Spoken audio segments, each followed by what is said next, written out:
Attention. Please let us have your attention. Alright, you are listening to Bang 103.6. I am Mr. 13 and this is the Hip Hop Show. And we have got an international guest up in the building, man. Very pleased to have you, man. How you doing? How you doing? You feeling good? Wonderful. Everything's great. Everything's blessed. Definite.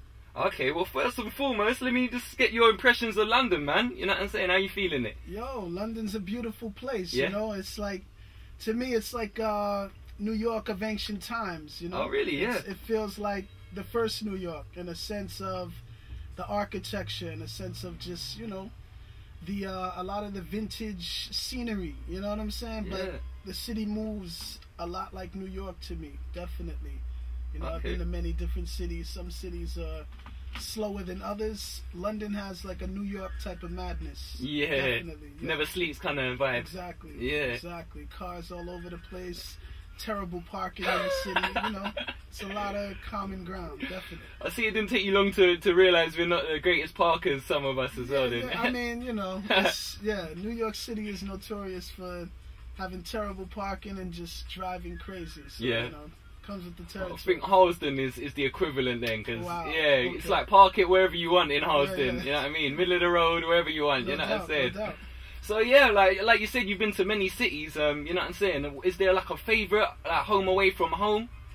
I have a new favorite home away from home. It's called Cape Town, South Africa. Oh, really? Yeah. Yeah, that's my new favorite. I got to visit there for the first time this year. Yeah. And yeah, amazing place. Amazing place. You know, no disrespect to London. No, of cool, course, yeah, you know, yeah. I come to the UK, it's always love. I've been traveling here probably for 6 years now. You know? Oh, and, okay. Yeah, so it's always been love when I come through. Yeah. And it gets bigger and better each time. Each visit is more grand. Definitely. Yeah. Yeah, no, I wasn't trying to steer you towards the London answer there, you know? No doubt. But fair enough, yeah. So Cape Town, what was the vibe there? What was the hip hop vibe there like? Yo, amazing hip hop vibes, like a lot of talent, you know, a lot of like local talent, real humble artists that you wouldn't even really think is necessarily at the caliber they're at, and then when they open their mouths, it's just incredible. Yeah. You know?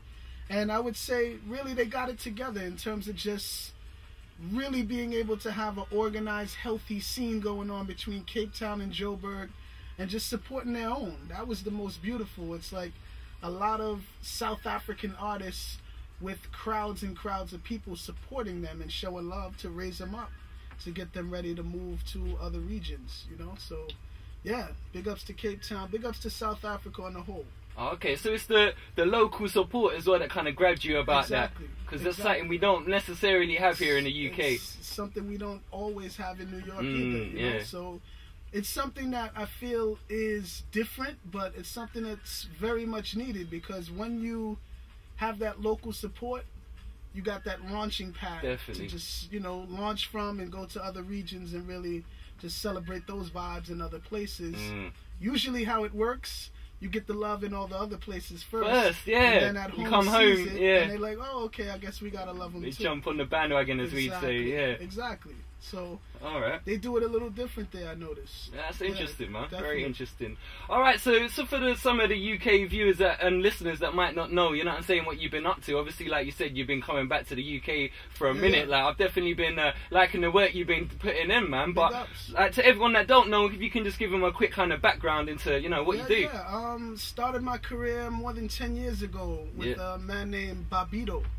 You know, Stretch Armstrong and Babito legend, show. Man. Yeah. Yeah, Babito put my group Science of Life on with our first 12 inches through Fondulum Records. So that kind of set the pace for us. And I featured on the Lyricist Lounge Volume 1 album. Oh, he's on that, yeah. So that was another staple. Oh, man, yeah. And then working with Big Just with Subverse Music. Graduating to helping run a label called Shaman Work Recordings. We worked with everyone from MF Doom to CL Smooth to Wise Intelligent to Aloe Black to Exile, you know, to Rock. So doing that, and now really expanding on the international vibes, doing work with the likes of London cats like IG Culture, you know what I'm saying, like Lewis Parker, Iron Braids, you know, we were in the studio earlier with Scratch Professor, big up to him. So yeah, it's like a lot going on in terms of just the collaboration vibes, you know.